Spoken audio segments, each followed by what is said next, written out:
Nagsimula sa simple na pasulyap-sulyap, nagpapapansin sa'yo. Umabot sa palitan ng mga mensahe, kilig na kilig ako.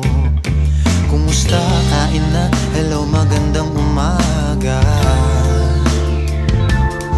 Ingat ka, pahinga, huwag kang masyadong magpupuyat pa.